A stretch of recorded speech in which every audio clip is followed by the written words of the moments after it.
এরে আল্লাহর গোলামেরা শুনো, চরমনার বিরোধিতা করিও না। এই দরবারটা মকবুল করায় থেকে গেছেন সৈয়দ ফজলুল করিম রহমাতুল্লাহ আলাইহি, ঠিক কি ঠিক না? কালামানিক দরবারটাকে কবুল করাইছেন, যার কারণে আজকে বাংলার জমিনের অত্যন্ত অঞ্চল পর্যন্ত যায়। সব জায়গায় ঘুরিয়া ঘুরিয়া দেখলাম এই চরমনার পাগলেরা সব জায়গায় পাওয়া যায়। কথা কন ঠিক কি ঠিক না? এরে আল্লাহর গোলামেরা ভালো করিয়া শুনো, আমরা চরমনার দরবারে যাব দিল খালি করার জন্য। কথা কন ঠিক কি ঠিক না? এই দিলের ভিতরে আমার হুব্বে যা বসা, হুব্বে মাল, হুব্বে নেসওয়ান। চরমনায় যাইয়া নিয়ত করবেন আমি তো অন্য কিছুর জন্য আসি নাই, আমি আমার মাওলারে পাওয়ার জন্য আসি, আমি তো ভিন্ন কোনো উদ্দেশ্যে আসি নাই। এ আল্লাহর গোলামেরা, যেই বান্দারা 3 দিন বসিয়া বসিয়া বয়ান শুনতে পারবে, আল্লাহ কসম করলেও আনেস হবে না, তার ভিতরে পরিবর্তন আসবে, এর মধ্যে সন্দেহ নাই। আল্লাহ জীবনের গুনাহের কথা স্মরণ করিয়া, ও মালিক, গুনাহের জন্য তওবা নিয়েতে 2টা হাত তুলেছে। আয় আল্লাহ মেহেরবানি করিয়া জীবনের গুনাহগুলো আপনি ক্ষমা করে দেন। আমরা যারা হাত তুলেছি নেক আমল বেশি বেশি করবার তৌফিক দান করেন, গুনাহ মুক্ত জিন্দেগি দান করেন। ও আল্লাহ, গুনাহের থেকে দূরে থাকবার তৌফিক দান করেন, বাবা মার খেদমতের তৌফিক দান করেন। ও আল্লাহ, চরমনার মাহফিলকে কবুল করেন। ও আল্লাহ, তওবার নিয়তে হাত তুলেছি, মৃত্যু পর্যন্ত তওবার উপর ইস্তেকামত থাকার তৌফিক দান করেন, আমিন। আলা ইয়া সাকিনাল কসরিল মুআল্লা ستدفن عن قريب في التراب له ملك ينادي كل يوم لدول الموت وبنول الخراب قليل عمرنا في دار الدنيا مرجعنا إلى بيت التراب لا إله إلا الله لا إله إلا الله إلا الله لا إله إلا الله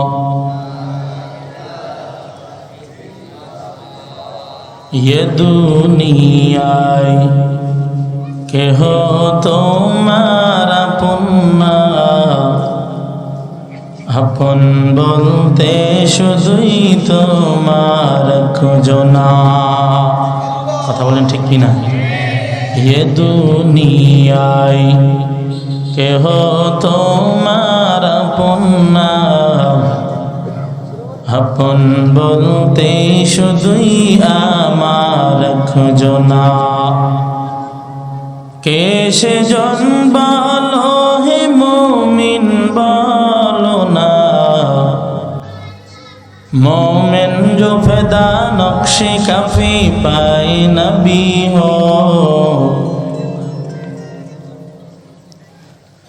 मोमिन जो फिदा नक्शे काफी पाए नबी हो, वो ज़ीरे कदम आज भी आलम का खजीना, वो ज़ीरे कदम आज भी आलम का खजीना। गर सुन्नत नबवी की करे पैरवी उम्मत, गर सुन्नत नबवी की करे पैरवी उम्मत, तूफा से निकल जाएगा फिर इसका सफीना। तूफा से निकल जाएगा फिर इसका सफीना। आशिक हो बिरादर शहंशाह दो आलम, आशिक हो बिरादर शहंशाह दो आलम, मिश्कों से ज़्यादा मुबारक जिसका पसीना, मिश्कों से ज़्यादा मुबारक जिसका पसीना। कर दिल में तरफ हो मेरे आका का ज़ियारत, कर दिल में तरफ हो मेरे आका का ज़ियारत। एक आन में आए नबी दखलाद मदीना, एक आन में आए नबी दखलाद मदीना। কত যত্নের পাখি তুমি,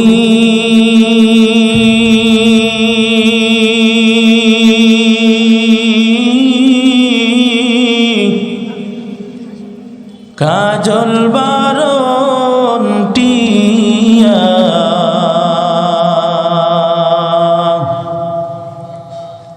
সময় হইলে যাইবা চলে, এই দুনিয়ার সব তুইয়া। কথা বলেন ঠিক কিনা? আইসো একা যাইবাও একা,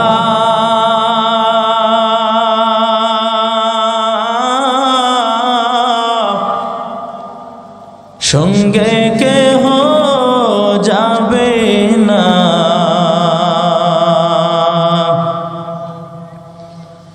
দিন দুই চারি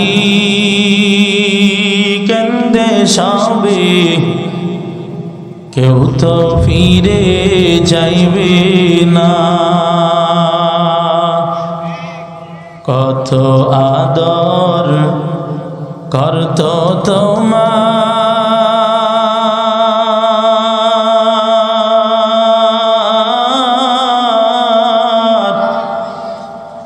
এই দুনিয়ার সব জনে,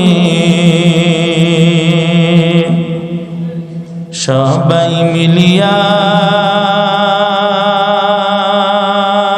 রাখবে তোমার বাড়ির নামার গোরস্থানে। আত্মীয় স্বজন আসবে সবে,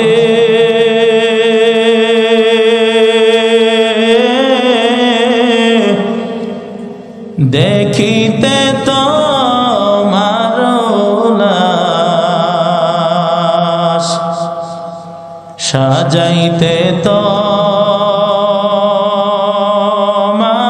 বাসুর, কাটবে ঝোপের কাঁচা বাঁশ। গরম পানি জল হইবে,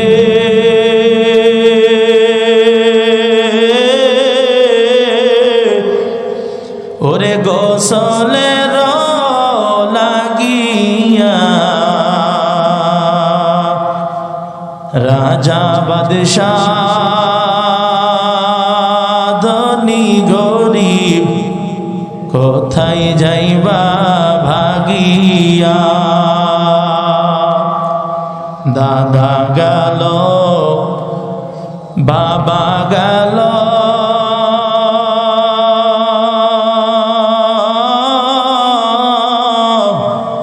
কেউ তো ফিরে এলো না। একই পথে যাইতে হবে, কেউ তো ফিরে আসবো না। কথা বলেন ঠিক কি ঠিক না? একই গাছের দুইটা ফল, একটা দেখা যায় ভালো আর একটা দেখা যায় খারাপ। ওই খারাপ ফলের পাশে ভালো ফলটা থাকার কারণে আস্তে আস্তে আস্তে আস্তে দেখা যায় ওই খারাপ ফলের আসর ভালো ফলের ভিতরে ঢুকিয়া যায়। পচা ফলের গায়ের সাথে ভালো ফলটা লাগার কারণে ভালো ফলটাও আস্তে আস্তে আস্তে আস্তে খারাপের দিকে চলে যায়।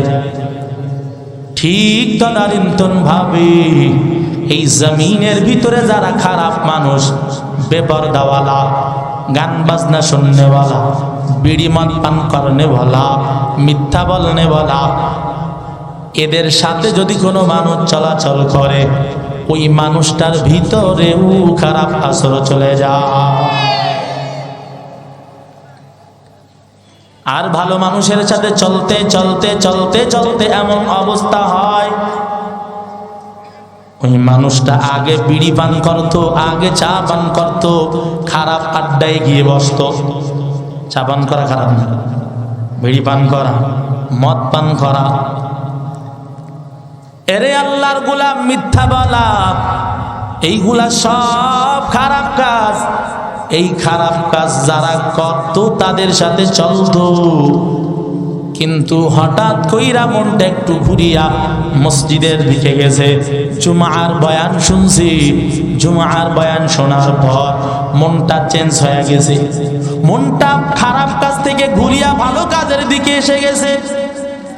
আল্লাহর বান্দা ইমামের বয়ান শোনার পর আল্লাহর বান্দা আর খারাপ আড্ডায় যায় না, এখন মসজিদের আজান হইলেই মসজিদে যায়। আস্তে আস্তে আস্তে আস্তে ইমামের পিছনে দাঁড়াইতে দাঁড়াইতে ওই আল্লাহর বান্দা দেখা যায় এক সময় মসজিদে ঢুকছিল, মুখের ভিতরে দাড়িও ছিল না, গায়ের ভিতরে জুব্বাও ছিল না। এক সময় চেহারার ভিতরে তাকাইলে মনে হইতো গাঞ্জাখোর, কিন্তু ইমামের পিছনে আস্তে আস্তে আস্তে আস্তে আল্লাহর বান্দা সব ছাড়িয়া এখন দাড়িওয়ালা পাগড়িওয়ালা হইছে। ইমাম ভালো না খারাপ? আরো জোরে বলেন। ইমাম যদি খারাপ হয় ধল গ্রামের এলাকার মানুষেরা ইমামতিতে রাখবে। আরো জোরে বলেন। এরে আল্লাহর গোলামেরা, ইমাম যদি খারাপ হয়, একজন না দুইজন না, ইমামকে নেওয়ার আগ দিয়াই যাচাই বাছাই চলে। ইমাম সত্য বলে কিনা, ইমাম হালাল খায় কিনা, ইমামের দাড়ি ঠিক আছে কিনা, টুপি জুব্বা ঠিক আছে কিনা, ইমামের মা বাবা পর্দা করে কিনা, শাশুড়ি পর্দা করে কিনা, কথাগণ ঠিক কিনা। ঢাকা শহরে আমরা জমা পড়াই, আমাদের তো চোখের সামনে অনেক পড়ে। ইমামতির জন্য একটা সার্কুলার দিয়েছে, এই সার্কুলার দেখলে মনে হয় তারা ইমাম চায় নাই, তারা চাইছে একজন ফেরেশতা। এমন শর্ত সারায়ের, এইটা লাগবে, বিয়া লাগবে, সন্তান লাগবে, এই সেই অনেক কিছু। তো তাদের শর্ত সারায়ের দেখলে মনে হয় ফেরেশতা রাখবে। ইমাম যদি খারাপ হয় ইমামতিতে রাখবে না। ইমামের দিকে মহল্লাবাসীর চোখগুলো থাকে সিসি ক্যামেরার মতো, কোন সময় কিছু করে কিনা। যদি একটু ফাঁক পায় সঙ্গে সঙ্গে এক হাত। কথা কম ঠিক কি ঠিক না? এরে আল্লাহর গোলাম, ভালো করিয়া বুঝিয়া নেন, ইমামতি বড় একটা কষ্টের দায়িত্ব। ইমামকে যেমন ভাবে মুসল্লিরা ফলো কইরা কইরা চলে, এই বাংলার জমিনে যদি ইমামদেরকে এই রকম ভাবে, শুধু মসজিদের ইমাম না, যারা এলাকার ইমাম তাদেরকেও যদি লুকমা দিত, সোনার বাংলা সোনায় রূপান্তরিত হতো। এইগুলা যে করি না, যার কারণে সমাজের নেতারা 2 নম্বরই 6 নম্বরই করে চলে। আস্তে আস্তে এলাকার বদনাম, দেশের বদনাম। কথা কন ঠিক ঠিক না? ভালো মানুষের সহবতে গেলে কি লাভ? ওই ভালো মানুষটা ভালো কাজের আদেশ করে, ভালো মানুষের কাছে গেলে ওই মানুষটাও আস্তে আস্তে ভালো কাজ করে। খারাপ মানুষের কাছে গেলে ওই মানুষটাও খারাপ, আস্তে আস্তে ভালো মানুষটাও খারাপ হয় কি হয় না? এরে আল্লাহর গোলাম, এই জন্য আল্লাহ বলেন কুনু মা'আস সাদিকিন, সোহবতে সালেহ তোরা সালেহ কুনাদ, সোহবতে তালেহ তোরা তালেহ কুনাদ। ভালো সঙ্গে ভালো, খারাপ সঙ্গে গেলে খারাপ। এই জন্য ভালো সঙ্গে আল্লাহ নিজে ডাক দিয়া দিয়া কয় কুনু মা'আস সাদিকিন, সত্যবাদীদের সাথে হও, সত্যবাদীদের সাথে চলো। এরে আল্লাহর গোলাম, সত্যবাদী কারা? সত্যবাদী হলো তারা যারা পর্দা করে, যারা নিজেরা শরীয়তের বেষ্টনীর ভিতরে থাকে। বড় আলেম হয়েছে, কিন্তু দেখা যায় বড় আলেম হওয়ার পরেও দেখা যায় ওই বান্দার ভিতরে পুরাপুরি আল্লাহর ভয় পাওয়া যায় না, দেখা যায় না। মুহাদ্দিস হওয়া সহজ, মুফাসসির হওয়া সহজ, ইমাম হওয়া সহজ, শিক্ষক হওয়া বড় সহজ, কিন্তু তাকওয়া হওয়া বড়, তাকওয়াওয়ালা হওয়া বড় কঠিন। তাকওয়াওয়ালা হওয়া বড় কঠিন। আল্লাহ পাক রব্বুল আলামিন এই জন্য আমাদেরকে ডাক দিয়া দিয়া কয়, ও দুনিয়ার মানুষ, আমি আল্লাহকে ভয় করো, 1 নাম্বার। 2 নাম্বার, আমি আল্লাহর ভয়ের পর তোমরা যারা সাদিকিন সালেহিন তাদের সাথী তোমরা হইয়া যাও। দরসে নিজামির ভিতর একটা কিতাব আছে শরহে জামি। শরহে জামি কিতাবের লেখকের নাম মোল্লা জামি। এই মোল্লা জামি রহমাতুল্লাহ আলাইহি, ওনার মা একজন আলেমা, আবেদা, সালেহা, কানেতা। ওনার আম্মাজান ইমাম মোল্লা জামিকে ডাক দিয়া দিয়া কয়, ও আমার সন্তান, তুমি এলেম শিখছো, এলেমের কোনো কমতি নাই, তোমার ভিতরে এলেমের কোনো কমতি নাই, কারণ তুমি এত বড় কিতাব লিখেছো শরহে জামি। যারা পড়ছে তারা জানে কেমন দরের কিতাব। এই শরহে জামি লেখার পর আম্মা জান তাকে ডাক দিয়া কয়, তোমার সব ঠিক হইছে, কিন্তু এখনো দিলের ঠিক পরিপূর্ণ হয় নাই। দিলের জন্য দিলের একজন চিকিৎসক লাগবে। কথা কোন ঠিক কি ঠিক না? এরে আল্লাহর গোলাম, নিজে নিজে সব কিছু ঠিক করা যায় না। মাথার চুল ঠিক করার জন্য আর একজনের সহযোগিতা লাগে। নাপিতের প্রয়োজন আছে না নাই? এরে আল্লাহর গোলাম, দেহের যদি কোনো সমস্যা হয়, রোগ হয়, ওই সময় দেখবেন দেহের চিকিৎসার জন্য নিজে নিজে হয় না, ডাক্তারের শরণাপন্ন হওয়া লাগে। ঠিক দেহের রোগ যেমন আছে, কলবেরও রোগ আছে। দেহের চিকিৎসা না কইরা আল্লাহর কোনো বান্দা যদি দুনিয়ার ভিতর থেকে বিদায় হয়, ওই বান্দা আল্লাহর কাছে হয়তো শাহাদাতের মর্তবা পাইয়া আল্লাহর জান্নাতের মেহমান হইতে পারবে। কারণ হয়তো টাকা ছিল না, চিকিৎসা করতে পারে নাই, শারীরিক অসুস্থতায় মারা গেছে, আল্লাহ শহীদি মর্তবা দিবে। কিন্তু যদি কলবের রোগ নিয়া, দিলের রোগ নিয়া যেই বান্দা দুনিয়ার থেকে যদি বিদায় হয়, তাহলে ওই বান্দা আল্লাহ জান্নাতে যাইতে হলে আল্লাহর কাছ থেকে পারমিশন কি করা যায়?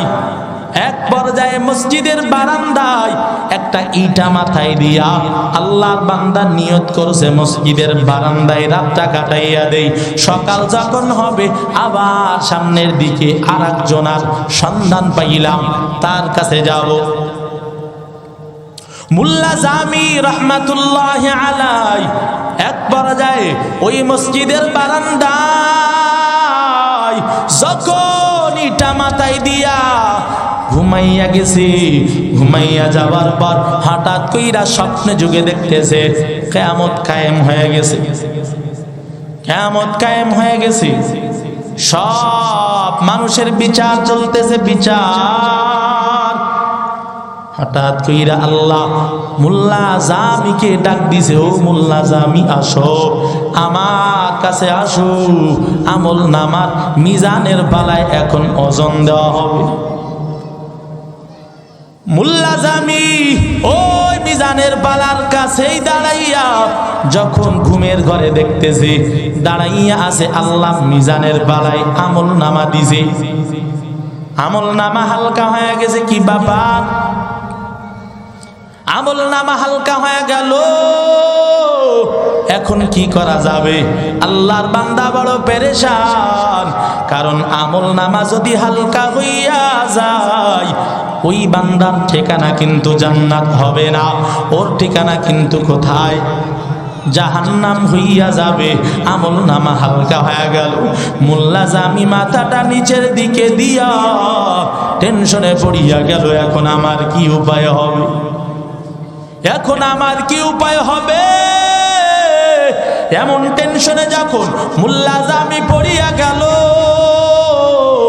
হঠাৎ কইরা ওই আল্লাহর বান্দা যার দরবারে গেছিল, যেই দরবারে মাল দেখিয়া শের লিখিয়া চলে আসছে, হঠাৎ কইরা ওই আল্লাহওয়ালা দেখতেছে কিছু সংখ্যক মুরিদ নিয়া রাস্তা দিয়ে হাঁটতেছে, ওই মিজানের পালার দিকে আস্তে আস্তে আসতেছে। একজনকে ডাক দিয়া দেখে, একজনের দিকে তাকায়া দেখে, একটা ঠেলা গাড়ির ভিতর এই রকম অনেক মাল নিয়া আল্লাহর বান্দা সামনের দিকে আসতেছে। মোল্লা জামির এমন অবস্থা দেখা আল্লাহর বান্দা মুরিদদেরকে ডাক দিয়া কয়, ও আমার মুরিদরা, আমার ওই ঠেলা গাড়ির ভিতর থেকে এক বস্তা মাল মোল্লা জামির পালাই উঠাইয়া দাও, মোল্লা জামির পালাই উঠাইয়া দাও। মোল্লা জামির ঝামেলা হয়ে গেছে, আর তারে এখন বাঁচানোর জন্য আমার ওই মাল এক বস্তা নেকের পালাই তুলে দাও। যখনই তুলে দিছে নেকের পালা ভারী হয়ে গেছে। এমন অবস্থা হওয়ার সাথে সাথে মোল্লা জামির ঘুম শেষ। মোল্লা জামির ঘুম শেষ হইয়া গেল। ঘুম ভাঙার সাথে সাথে আল্লাহর বান্দা আর এক সেকেন্ড দেরি করে না, এখন পিছনের দিকে যায়। হায় হায়, ভুল করছি, কি ভুল করছি, আমি যারে খারাপ ভাবছি আসলে তো সেই বান্দা খারাপ না, এই বান্দা একজন সালেহিন সাদিকিন। কি করা যাবে? পিছনের দিকে যায়। পিছনের দিকে যাইয়া আল্লাহর বান্দা ওই আল্লাহওয়ালার দরবারের ভিতরে ঢুকিয়া গেল। ঢুকিয়া যাওয়ার পর আল্লাহওয়ালা দেখা মিসকি হাসিয়া দিছি, কথা আর বাড়াই না, ডাক দিয়া কয়, ও মোল্লা জামি, কি ব্যাপার, কেন আসছেন আপনি? আসছিলেন আবার বিদায় হইয়া গেলেন, আবার কেন আসছেন বলেন? এক মেসরা শের লেখা চলে গেছেন, বাকি মেসরা তো লেখেন নাই। মোল্লা জামি লজ্জিত, এখন মাথাটা নিচের দিকে দিয়া ডাক দিয়ে কয়, আল্লাহর ওলি, আমার ভুল হইয়া গেছে, আপনি আমাকে মাফ করে দেন, আপনার কাছে ক্ষমা চাওয়ার জন্য আসি। এরে আল্লাহর গোলাম মোল্লা জামি এখন ক্ষমা চাই, মাফ চাই, হুজুর ভুল হইছে, মাফ করে দেন, আর ভুল হবে না, মাফ করিয়া দেন, এমন ভাবে ক্ষমা চাই। আল্লাহর ওলি ডাক দিয়া কয়, রে মোল্লা জামি, আমি মাফ করতে কোনো সমস্যা নাই, তবে এখন যেই মিসরাটা লেখার তোমার বাকি, ওই মিসরাটা আগে লিখিয়া দাও। আল্লাহর ওলি ডাক দিয়া কয়, রে মোল্লা জামি, এখন তুমি আগে আমার ওই ফটোকে দ্বিতীয় মিসরা লিখে দাও। নামার দস্তম কে দস্তে দুনিয়া দারাত, আগার দারাত বারায়ে দস্ত দারাত। আল্লাহর বান্দা লিখে দেওয়ার পর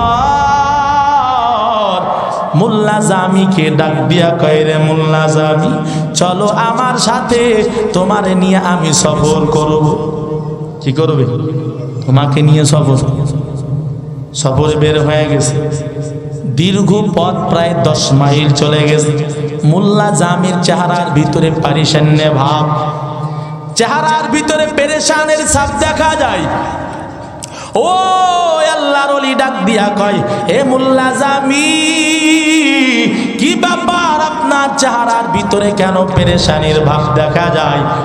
মোল্লা জামি ডাক দিয়ে কয়, হযরত, কিছু যদি মনে না নেন, যেইটা সত্য সেইটা বলবো। কি বলবা? কয়, আমি যেই পাত্রে পানি পান করতাম ওই পাত্রটা আপনার দরবারের ভিতরে রেখে চলে এসেছি। কয়, এর জন্যই তুমি পেরেশান? ডাক দিয়ে কয়, রে মোল্লা জামি, তুমি সামান্য একটা পানির পাত্র আমার দরবারে রাইখা এত পেরেশান হইয়া গেলা, অথচ আমার কোটি কোটি কোটি টাকার সম্পদ আমি রাইখা চলে আসলাম। আমার ভিতরে তো মালের মহাব্বত নাই, আমার ভিতরে তো মালের কোনো চিন্তা নাই, তুমি সামান্য পানির চিন্তা, পটের চিন্তা কেন করো? এরে আল্লাহর গোলাম, এই জন্য দিল খালি করা লাগবে।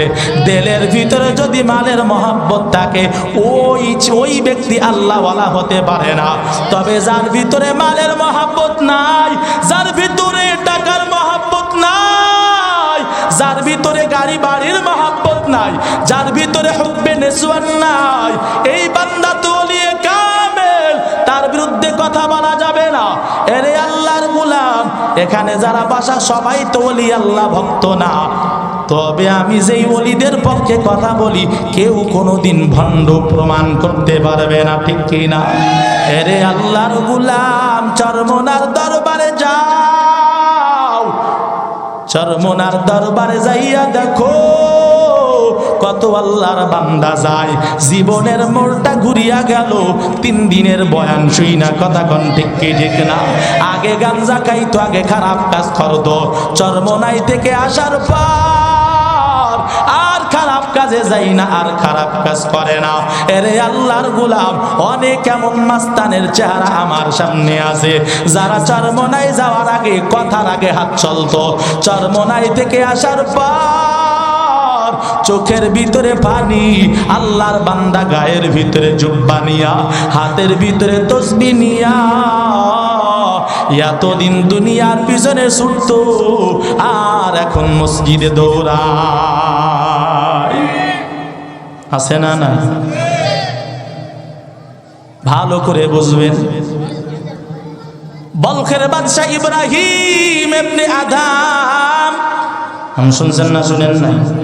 এই ইব্রাহিম ইবনে আদম, খারাপ লাগে নাকি? কুনু মাস সাদিকিন। বলখের বাদশা ইব্রাহিম ইবনে আদম, ইব্রাহিম ইবনে আদম ছিল একজন বড় রাষ্ট্রপতি, কথা কোন ঠিক কিনা? বড় রাজ্যের রাজা। এই বলখের বাদশা ইব্রাহিম, একদিন একটা ধাক্কা লাগছে, লম্বা ঘটনা, সংক্ষেপ। ঘরের ছাদের উপর একজন আসছে ঘোড়া তালাশ করছে। ডাক দিয়ে কয়, তুমি কি পাগল? ঘরের ছাদে কোনোদিন কি ঘোড়া পাওয়া যায়? আর এইটা তো সাধারণ ঘর না, এটা রাজদরবার। তোমার ঘোড়া যদি হারায়াও যায়, রাজদরবারের ছাদে আসার কথা না, জঙ্গলে তালাশ করে। এই ছোট্ট কথা বলছে। আর এই কথা বলার সাথে সাথে প্রশ্নের উত্তরে যে ঘোড়া তালাশ করতেছিল সে বলতেছে, যেই ঘরের রাজদরবারের ছাদের উপরে ঘোড়া পাওয়া যায় না, এই রকম রাজপ্রাসাদের ভিতরে শুইয়াও মাওলাকে পাওয়া যায় না। এমন কথা বলার সাথে সাথে দিলের ভিতরে ধাক্কা লেগে গেছে। রাজদরবার ছেড়ে দিয়েছে।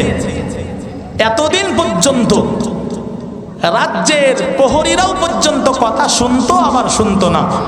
কিন্তু অবস্থা এমন হয়ে গেছে, রাজদরবার ছেড়ে দিয়েছে, এখন জঙ্গলে দীর্ঘদিন হয়ে গেল, জঙ্গলে আল্লাহকে খোঁজার জন্য ব্যস্ত। হঠাৎ করে আল্লাহর বান্দা দাজলা নদীর কিনারা দিয়ে হাঁটতেছে, হাতের ভিতরে একটা কাঁটা নিয়া, কি নিয়া? একটা কাঁটা নিয়া ঘুরতেছে, খেজুরের একটা কাঁটা নিয়া ঘুরতেছে। মাআরিফে মসনবীর ভিতরে পাইলাম, যখন ঘুরতেছে হঠাৎ কইরা হাতের ভিতর থেকে কাঁটাটা নদীর ভিতরে ফালাইয়া দিছে। একজন পাশ থেকে বলে কি ব্যাপার, একজন জেলে বলে কি ব্যাপার আপনি হাতের কাঁটা ফেলে দিলেন? কয় দেখবা এই কাঁটাটা আমার কাছে আবার ফিরাইয়া দিন। ডাক দিছে নদীর মাছ, আমার একটা কাঁটা এই নদীর ভিতরে পড়ে গেছে, আমাকে ফিরাইয়া দাও। সঙ্গে সঙ্গে নদীর মাছে মুখে করে নিয়ে কাঁটাটা নিয়ে হাজির হয়ে গেছে। কয় এতদিন পর্যন্ত আমি রাজ দরবারে থাইকা রাজ্যের প্রহরীদেরকে আমার হুকুম মানাইতে পারি নাই, এখন আমি আমার আল্লাহকে পাওয়ার জন্য আসছি। আল্লাহ তাআলা এখন আমার দ্বারা পুরা জঙ্গলের প্রাণীদেরকে খেদমত, আমি যা বলি আমার খেদমতের জন্য জঙ্গলের প্রাণী নেই যথেষ্ট। কি ছাড়ছে না ছাড়ে না? হ্যাঁ, এইরকম বলখের বাদশার কথা রাজ্যের মন্ত্রীরা শুনতো না, এখন জঙ্গলের প্রাণীরা শুনে। কেন?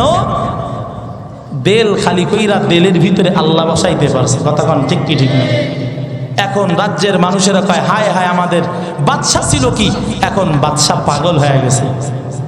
কি এখন কয় পাগল, আমাদের বাদশা পাগল হয়ে গেছে, হায় হায় এখন জঙ্গলে জঙ্গলে ঘুরে। চরমনায়ও যারা যায় আগে মাস্তানি করতো, এখন ভালোভাবে চলে, এখন ভালো চলার কারণে কয় ও পাগল হয়ে গেছে। কি বলে কি বলেন? এমন শোনেন না, শোনেন না? এই পাগল বলাটা আমাদের জন্য ভালো না খারাপ? লোকে বলে বলুক পাগল, লোকের কথায় হবে কি, ঠিক কি না?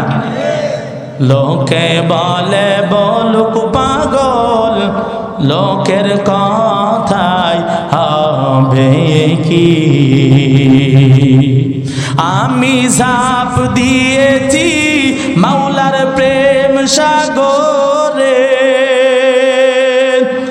ঝাঁপ দিয়েছি মাওলার প্রেম সাগরে, মাওলা সারা আবার কি লোকে বলে, বলুক পাগল লোকের কথায় হবে কি। বলো খেরবাদ শাহ ইব্রাহিম প্রাসাদ ছেড়ে হইলেন জাকেরি। বলো খেরবাদ শাহ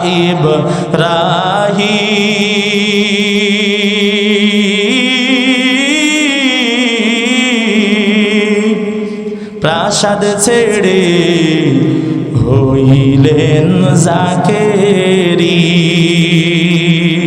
মাছেরাও তার কথা শুনে, মাছেরাও তার কথা শুনলো, মাওলার খেলা বুঝো কি লোকে বলে, বলুক পাগল লোকের কথায় হবে কি। পাগল ছিলেন ফজলুল করি,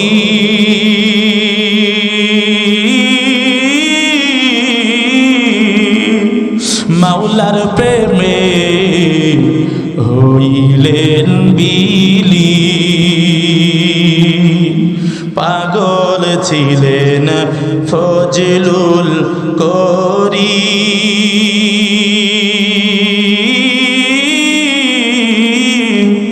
মাওলার প্রেমে হইলেন বিলি। জাহান্নামের ভয়ে কাঁদতে,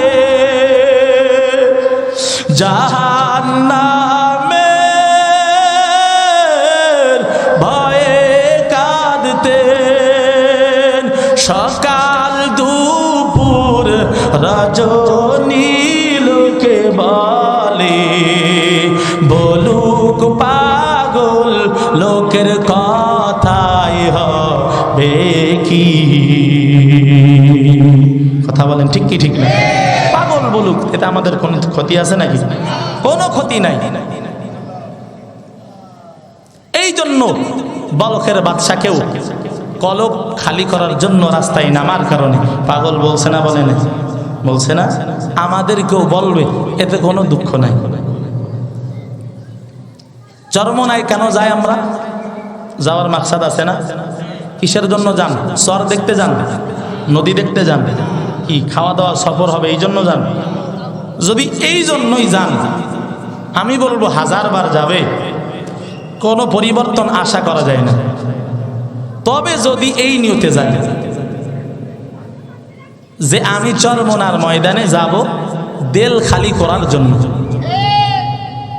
বড় আফসোসের ব্যাপার, সংক্ষেপ কথা বলবো। চরমোনাই নিয়ে অনেকের অনেক অ্যালার্জি আছে। আল্লাহ পাক রব্বুল আলামিন কোরআনুল কারীমে নবীদেরকে 4 দায়িত্ব দিয়ে পাঠাইছেন, এই ঘোষণা দিয়েছেন, লাকাদ মান্নাল্লাহু আলাল মুমিনিনা ইয বা'আথা ফীহিম রাসূলাম মিন আনফুসিহিম ইয়াতলু আলাইহিম আয়াতিহি ওয়া ইউযাক্কিহিম ওয়া ইউআল্লিমুহুমুল কিতাবা ওয়াল হিকমা। এই 4 দায়িত্ব দিয়ে পাঠাইছেন। কিন্তু বড় আফসোসের ব্যাপার, দেখবেন নবীদের 1 নাম্বার দায়িত্ব কোরআনের তেলাওয়াত করে করে উম্মতকে শোনানো, কিতাবের তেলাওয়াত শোনাবে। আমার নবীর 4 দায়িত্ব। কয় দায়িত্ব? 1 নাম্বার কিতাবের তেলাওয়াত, উম্মতকে শোনানো। 2 নাম্বার ওয়া ইউযাক্কিহিম, দিল খালি করা, মুযাক্কা করা, তাজকিয়া নফসের কাজ করা, দিলের ভিতরে আল্লাহ বসানোর ফিকির করা।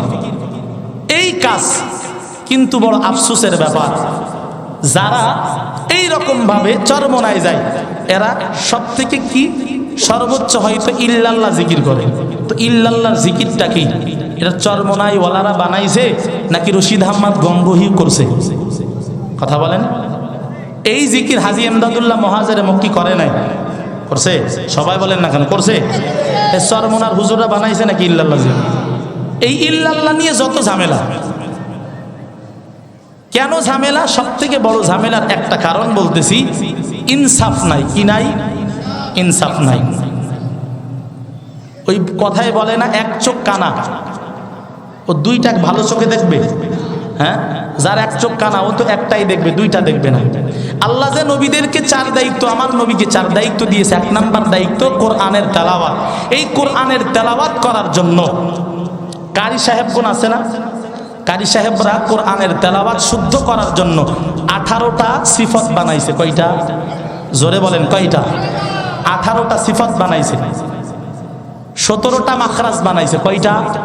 17টা মাখরাজ, যা কোরআনেও নাই, হাদিসেও নাই। তাইলে যদি বলা হয় ইল্লাল্লাহ জিকির কোরআনে নাই, হাদিসে নাই, এটা শিরিক। কেউ কেউ আছে বলে না? আচ্ছা বলেন, কোরআনের ভিতরে তো 18টা সিফাতও নাই, 17টা মাখরাজও নাই। এই ব্যাপারে মাযহাবীদেরও কোনো কথা নাই, লামাযহাবীদের কোনো কথা নাই, সুন্নিদের কোনো কথা নাই, গরম সুন্নিরও কোনো কথা নাই। কথা বলেন ঠিক কি ঠিক না? কারণ তারা সবাই জানে যে 17টা মাখরাজ এবং 18টা সিফাত দ্বারা ভিন্ন কোনো উদ্দেশ্য না, মূল মাকসাদ হলো জবানের ভিতরে কোরআনের তেলাওয়াত বিশুদ্ধ করা। এজন্য যাই করুক আর তাই করুক, মূল মাকসাদ ওই দিকে তাকায় 17টা মাখরাজও জায়েজ, 18টা সিফাতও জায়েজ। 2 নাম্বার যে আল্লাহ নবীদেরকে মুযাক্কা করার জন্য, তাজকিয়া নফসের জন্য পাঠাইছে। তাইলে কারি সাহেবরা যদি 17টা মাখরাজ বানাইতে পারে, 18টা সিফাত বানাইতে পারে, এই জবানের ভিতরে কোরআন শুদ্ধ করার জন্য এত কিছু করতে পারে, আল্লাহ ওয়ালারা দেল খালি করার জন্য, কারি সাহেবরা মুখ খালি করার জন্য, কথা কোন ঠিক কি ঠিক না? কারি সাহেবরা মুখ খালি করার জন্য এই রকম ভাবে এক এক রকম সিস্টেম বাতাইছে। আল্লাহ ওয়ালারা দেল খালি করার জন্য যদি কোনো সিস্টেমের জিকির বাতায়, কোনো একটা নতুন কৌশল বাতায়, তাহলে এইটা খারাপ হবে কেন? যদি খারাপ বলতেই হয়, সর্বপ্রথম বলো 18টা সিফাত হলো শিরিক, 17টা মাখরাজ হলো হারাম। এই প্রমাণ করে 2য় নম্বরে আসো, এরপরে বলো ইল্লাল্লাহ জিকির হারাম। কথা কোন ঠিক কি ঠিক না? যদি 17টা মাখরাজ সঠিক হয়ে থাকে, ওই 18টা সিফাত যদি সঠিক হয়ে থাকে, ইল্লাল্লাহ জিকিরও সঠিক। কথা বলেন ঠিক কি ঠিক না? ইল্লাল্লাহ জিকিরের কি কথা? ইল্লাল্লাহ জিকির মানে একদল মূর্খরা বলে আল্লাহ নাই, ও তো কোরআনের তরজমাও করতে জানে না। তাইলে লা ইলাহা ইল্লাল্লাহ, লা ইলাহার অর্থ কি? ইল্লাল্লাহর অর্থ যদি আল্লাহ নাই হয়, লা ইলাহার অর্থ কি? কথা কোন ঠিক কিনা? এখানে বসছি, আমার নামের শুরুতে দেখছেন মুফতি লাগানো। আমি ইফতা পড়ছি, আপনারা হয়তো চিনবেন, আরাদ্দা মাদ্রাসার নাম শুনছেন হয়তো, মুফতি আব্দুর রাজ্জাক সাহেব দামাত বরকত যশোরের হুজুর। ওখানে আমি ইফতা পড়ছি। ওখানে যারা ইফতা পড়ে তাদের অবস্থা আপনারা জানেন, তো ওই কথা বলবো না। সমস্ত মুফতিয়ান একরাম একমত যে লা ইলাহা ইসবাত এবং নফির জিকির করার পরে শুধুমাত্র ইসবাতের জিকির, যে আল্লাহ আছে আল্লাহ আছে, এই জিকির বিলকুল জায়েজ। শুধুমাত্র কি লা ইলাহা ইল্লাল্লাহ জিকির আগে করে না পরে করে? কথা বলেন, কষ্ট পান নাকি? একটু সমাধান হওয়া দরকার। লা ইলাহা ইল্লাল্লাহর জিকির করার পরে এরপরে চরমনাইওয়ালারা ইল্লাল্লাহর জিকির করে, তার মানে ইসবাত নফির জিকির করার পরে এখন শুধু অন্তরের ভিতরে হ্যাঁ আছে আল্লাহ আছে আল্লাহ আছে আর কেউ নাই। কথা বলেন ঠিক কি ঠিক না? এইটা নিয়ে কেন এত চুলকানি হবে? শুধু কি চরমনাইওয়ালারা জিকির করে? ইল্লাল্লাহ জিকিরের সবক শুধু চরমনাইওয়ালারা দেয় না, ইল্লাল্লাহ জিকিরের সবক আমি নিজের চোখে দেখছি। আল্লাহর বান্দা কায়েদে মিল্লাত জুনায়েদ বাবু নগরী রহমাতুল্লাহ আলাইহি মুরিদদেরকে সবক দেয়। এই সবক দেয় আর আল্লাহর ওলি লা ইলাহা ইল্লাল্লাহ জিকির সবক দেওয়ার পরে ইল্লাল্লাহ ইল্লাল্লাহর সবক দিছে। এরে আল্লাহর গোলাম, এত বড় মুহাদ্দিস হওয়ার পরেও, এত বড় শাইখুল হাদিস হওয়ার পরেও উনি বুঝলো না ইল্লাল্লাহ জিকিরের ভিতরে সমস্যা। অথচ যে ভ্যান চালায়, যে মাঠে ঘাটে, এ বুঝিয়া গেছে ইল্লাল্লাহ সমস্যা। শাহ আহমদ শফি রহমাতুল্লাহ আলাইহি ওই হাটহাজারী মাদ্রাসার দীর্ঘদিনের শাইখুল হাদিস সবক দিতে গিয়া মুরিদদেরকে সবক দেয়, ইল্লাল্লাহ জিকিরের সবক দেয়। উনি বছর কি বছর হাদিস পড়াইয়াও, বুখারী পড়াইয়াও উনি বুঝেন নাই ইল্লাল্লাহ জিকিরের সমস্যা। যত বোঝা বুঝছে আমার ওই আগাম বুঝনেওয়ালা ভাইয়েরা, কথা কোন ঠিক কি ঠিক না? যদি ইল্লাল্লাহ জিকিরের ভিতরে সমস্যাই থাকতো, আহমদ শফি রহমাতুল্লাহ আলাইহি ইল্লাল্লাহর জিকিরের সবক দিতেন না, জুনায়েদ বাবু নগরীও দিতেন না। ওখানে বাধা দেয় না, খালি শুধু দেখে চরমনাইওয়ালারা করে কেন, চরমনার হুজুরেরা কেন করে। অন্যান্য পীরেরাও জোরে জিকিরের তালিম দেয়, কোন দরবারে সমস্যা নাই, চরমনাইওয়ালারা কেন করে? এরে আল্লাহর গোলাম, ওই ফজলুল করিম রহমাতুল্লাহ আলাইহি মৃত্যুর আগ দিয়াও বলিয়া গেছি, এ বাবারা তোমরা শুনিয়া নাও, চরমনাই দরবার আগায়া যায়, একদল মানুষের সহ্য হয় না, ওরা খালি বিরোধিতা করে, টেনশনের কোনো কারণ নাই, এদের বিরোধিতা করাটাই আমাদের আগায় যাওয়ার মাধ্যম। চরমনার ওই দরবারটা এখন আগায় গেছে না পিছায় গেছে? আগে ছিল 1 থেকে 2 মাস 3 মাস, এখন যাইয়া দেখো 5 মাস 7 মাসেও কাজ হয় না।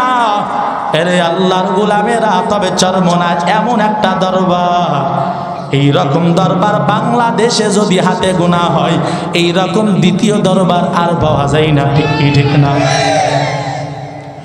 এখন তো মাহফিল গুলা হয়ে গেছে মিনি বাজার, মেলার বাজারে পরিণত হইছে। কিন্তু চরমনায় যাইয়া দেখো, যখন বয়ান হুজুরেরা করে সব দোকানগুলো বন্ধ। কথা কোন ঠিক কি ঠিক না? আমাদের বাজারে বেলুন পাওয়া যায়, চরমনায় যাইয়া দেখো, ওখানে যাইয়া দেখবা বেলুন পাওয়া যায় না। যেইগুলা পাওয়া যায় সামগ্রিক কিছু প্রয়োজনীয় জিনিস। এরে আল্লাহর গোলামেরা শুনো, চরমনার বিরোধিতা করিও না। এই দরবারটা মকবুল করায় থেকে গেছেন সৈয়দ ফজলুল করিম রহমাতুল্লাহ আলাইহি। ঠিক কি ঠিক না?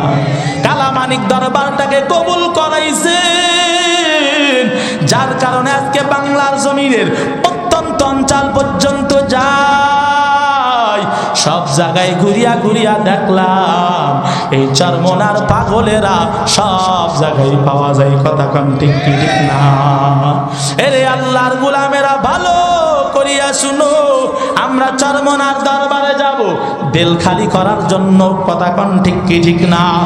এই দিলের ভিতরে আমার হুব্বে যা বসা, হুব্বে মাল, হুব্বে নেসওয়ান। চরমনায় যাইয়া নিয়ত করবেন আমি তো অন্য কিছুর জন্য আসি নাই, আমি আমার মাওলারে পাওয়ার জন্য আসি, আমি তো ভিন্ন কোনো উদ্দেশ্যে আসি নাই। এ আল্লাহর গোলামেরা, যেই বান্দারা 3 দিন বসিয়া বসিয়া বয়ান শুনতে পারবে, আল্লাহর কসম করলেও আনে যাবে না, তার ভিতরে পরিবর্তন আসবে, এর মধ্যে সন্দেহ নাই। এরে আল্লাহর গোলামেরা, তুমি মনে করো দিল খালি করা লাগবে না, অথচ বাংলার জমিনের মুহাম্মাদুল্লাহ হাফিজদের নাম কেনা শুনছে। কথা কন ঠিক কি ঠিক না?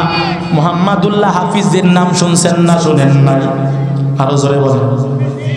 মুহাম্মাদুল্লাহ হাফিজি রহমাতুল্লাহি আলাইহি এত বড় শাইখুল হাদিস, এই মুহাম্মাদুল্লাহ হাফিজি নিজে এত বড় আলেম হওয়ার পরে আল্লাহর বান্দা ওই ভারতের জমিনে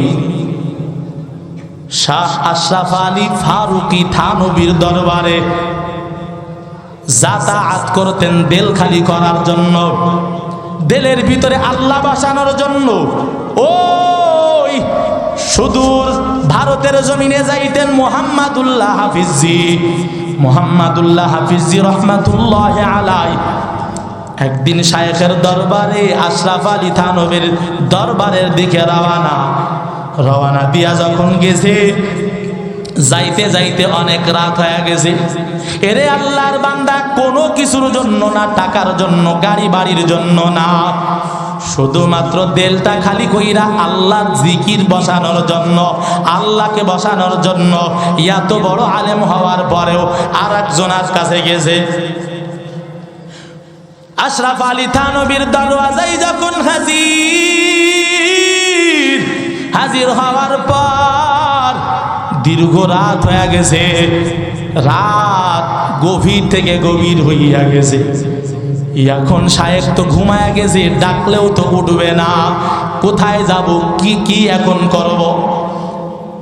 দীর্ঘ সময় এই মুহূর্তে আমি এখন কি করব এমন বাবা চিন্তা করিয়া আল্লাহর বান্দা নিয়ত করছে, যেহেতু আমার শায়েখ এই রাস্তা দিয়ে হাঁটা চলা করে, সুতরাং আমি এই রাস্তার ভিতরেই বরকতের নিয়তে একটু শুইয়া থাকব।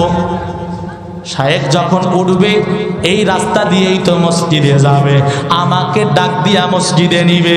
এই রকম নিয়ত করিয়া আল্লাহর বান্দা আশরাফ আলী থানবীর দরওয়াজার সামনাসামনি সামান্য কিছু মাথায় দিয়া শুইয়া পড়ছে।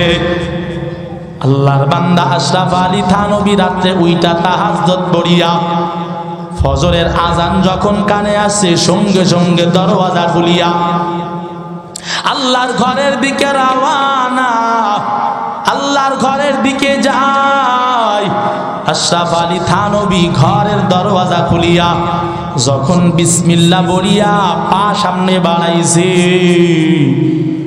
তার পাটা গিয়া মুহাম্মাদুল্লাহ হাফিজির বুকের উপরে গিয়ে পড়ছে। বুকের উপরে পড়ার সাথে সাথে মুহাম্মাদুল্লাহ হাফিজির জবানে জিকির জারি হয়ে গেছে। আর সুবহানাল্লাহ জোরে বল। মুহাম্মাদুল্লাহ হাফিজি দিল খালি করার জন্য গেছে, পা লাগার সঙ্গে সঙ্গে জবানে জিকির জারি হয়ে গেছে। এরে আল্লাহর গোলাম, ওই কালামানিক চরমনার জমিনে ঘুমান্ত। এইরকম অনেক ইতিহাস দেখেছি, অনেক ইতিহাস শুনেছি। আল্লাহর ওলি যখন কোনো মানুষের দিক পাকের জিকির শুরু করছে, ওই বাথরুমের ভিতরেও তো মাওলার জিকির করা যায় না। আমি আমার জিহ্বাটাকে কন্ট্রোল করার জন্য চাপ দিয়ে ধরলাম, হুজুর আমার জিহ্বা কাটিয়া পড়িয়া গেছে। এই জন্য আমার আমার মুখের এই রক্ত দেখা যায়। এরে আল্লাহর বান্দা এমন শোনার পর আশরাফ আলী থানভী ডাক দিয়ে কয়, বাবা আমার দরবারে তোমার আসার দরকার নাই, তুমি বাংলাদেশে চলিয়া যাও, খেলাফতের দায়িত্ব দিয়ে দিলাম, তুমি বাংলাদেশে যাইয়া খেলাফতের কাজ করো। এরে আল্লাহর গোলামেরা, এই দিল খালি করার জন্য মুহাম্মাদুল্লাহ হাফিজি ভারতের জমিনে যাতায়াত করছে না করে নাই? এ আল্লাহর বান্দারা, ও দল গ্রামের মানুষেরা, আমি বলবো না চরমোনাই যাইয়া দিল খালি করেন, আপনার যেখানে গেলে দিল পরিশুদ্ধ হয় সেখানে যান, কারণ আমার আল্লাহ জানাইছে কদ আফলাহা মান যাক্কাহা ওয়া কদ খাবা মান দাসসাহা।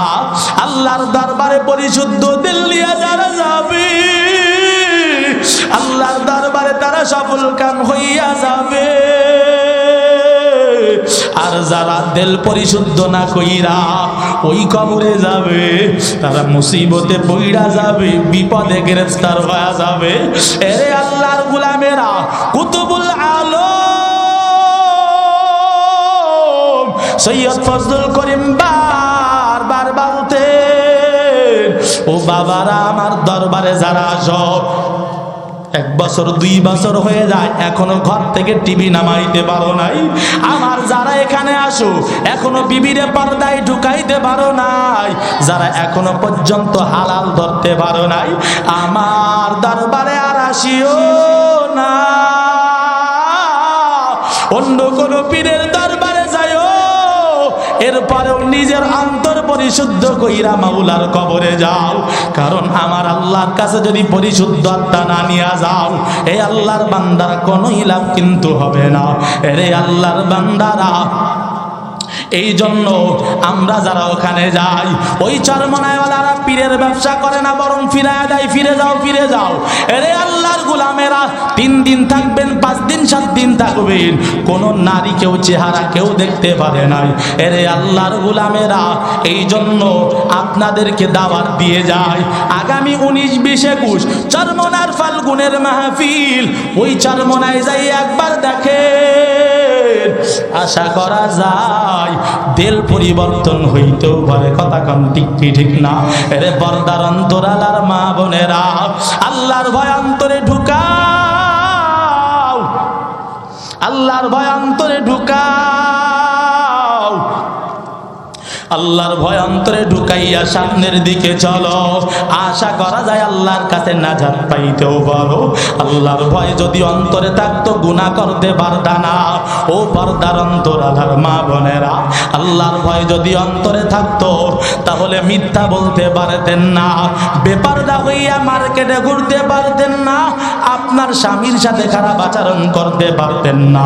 আল্লাহর ভয় ছিল আম্মাজান খাদিজাতুল কুবরার অন্তরে। আম্মাজান খাদিজাতুল কুবরা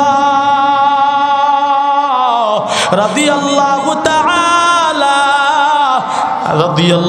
তাআলা আনহা, ওনার জীবনের ভিতরে পাওয়া যায় আম্মাজান খাদিজাতুল কুবরা রাদিয়াল্লাহু তাআলা আনহা। উনি একদিন ঘরে বৈশা বৈশা কান্না করতেছে। আম্মাজান খাদিজা কান্না করে, মায়ার নবী ঘরে ঢুকছে, তাকাইয়া দেখে খাদিজা কান্না করে, ডাক দিয়ে কয়, খাদিজা তুমি কেন কান্না করো? আম্মাজান খাদিজা বলেন, ও মায়ার নবী, আমার কান্না করার একটাই মাত্র কারণ। বলে কারণটা কি বলো? একটা কারণ হলো আমার কবরের বড় ভয়। ওই কবরে আমার কি উপায় হবে? ওই কবরের মুনকার নাকিরের সওয়াল জবাব দিতে পারবো কিনা জানা নাই। এমন বলিয়া বলিয়া আম্মাজান খাদিজাতুল কুবরা কান্না করে। মায়ার নবী নিজের মেয়েকে ডাক দিয়া বলে, ইয়া ফাতিমাতু আনকিদি নাফসাকি মিনান নার। ও ফাতিমা, আল্লাহর ভয় অন্তরে ঢুকাইয়া নেক আমল করো, নেক আমলের মাধ্যমে নিজের জাহান্নাম থেকে বাঁচাও, নিজের জাহান্নাম থেকে বাঁচাইয়া এরপরে মাওলার কবরে যাও। কারণ ওই কবরে যাওয়ার পর ও খাদিজা, ও তুমি যদি কবরে যাইয়া পরিচয় দাও আমি বিশ্ব নবীর মেয়ে, আমি মুহাম্মাদুর রাসূলুল্লাহর কন্যা, এই পরিচয়ে কোনো লাভ হবে না। ঈমান আমল নিয়া যদি কবরে যাও, ওই নেক আমল দ্বারা কবরের ভিতরে যদি তুমি নেক আমল নিয়া যাও, নেক আমলের দ্বারা আল্লাহর রহমত পাইয়া হয়তো জান্নাতের মেহমান হইবা। এরে আল্লাহর গোলামেরা, নবী নিজের মেয়েকে যদি এমন নসিহত করতে পারে, আপনি তো নবীর মেয়েও না, আপনি তো আর নবীজির স্ত্রীও না, কিসের ভরসায় কিসের আশায় সামনের দিকে চলতেছেন? ওই কবরের ভয় অন্তরে ঢুকান। জাহান্নামের আযাব কত কঠিন আপনিও সহ্য করতে পারবেন না, আমিও সহ্য করতে পারবো না। এরে আল্লাহর গোলামেরা, ওই জাহান্নামের ভয় অন্তরে ঢুকান। জাহান্নামের ভয় অন্তরে ঢুকাইয়া গুনাহ ছাড়িয়া দেন, আর গুনাহ করব না, আর নেক কাজ ছাড়ব না, এমন প্রতিজ্ঞাবদ্ধ হন। এরে আল্লাহর গোলামেরা, এত গুনাহ যদি আমরা করছি, আমার মাওলার নাম গফফার, ক্ষমা চাইতে দেরি হবে, ক্ষমা করতে দেরি হবে না। কথা কোন ঠিক কি ঠিক না? হাজার গুনাহ নিয়েও যদি আমি আপনি আল্লাহর দরবারে হাত উঠাই, আমার আল্লাহর নাম গফফার, আমার আল্লাহর মাফ করতে সেকেন্ড লাগবে না। আল্লাহর দরবারে ক্ষমা চাওয়ার যদি নিয়ত হয়, গুনাহের কথা স্মরণ করো, গুনাহের কথা স্মরণ কইরা আমার মাওলার দিকে রুজু হও। আল্লাহর কাছে তওবার নিয়ত যদি হয়, মুনাফিকি যদি না থাকে, খাঁটি তওবার নিয়তে আমার আল্লাহকে দুইটা হাত দেখাইয়া দেন। ও দয়ার মালিক, কুদরতের নজর দিয়া দেখেন, আপনার বান্দারা এই ধল গ্রামের মাহফিলে হাজির হইয়া, আয় আল্লাহ জীবনের গুনাহের কথা স্মরণ করিয়া, ও মালিক গুনাহের জন্য তওবা নিয়তে দুইটা হাত তুলেছে। আয় আল্লাহ মেহেরবানি করিয়া জীবনের গুনাহগুলো আপনি ক্ষমা করে দেন। আমরা যারা হাত তুলেছি, নেক আমল বেশি বেশি করবার তৌফিক দান করেন, গুনাহ মুক্ত জিন্দেগি দান করেন। ও আল্লাহ, গুনাহের থেকে দূরে থাকবার তৌফিক দান করেন, বাবা মার খেদমতের তৌফিক দান করেন। ও আল্লাহ, চরমনার মাহফিলকে কবুল করেন। ও আল্লাহ, তওবার নিয়তে হাত তুলেছি, মৃত্যু পর্যন্ত তওবার উপর ইস্তেকামত থাকার তৌফিক দান করেন। আমিন।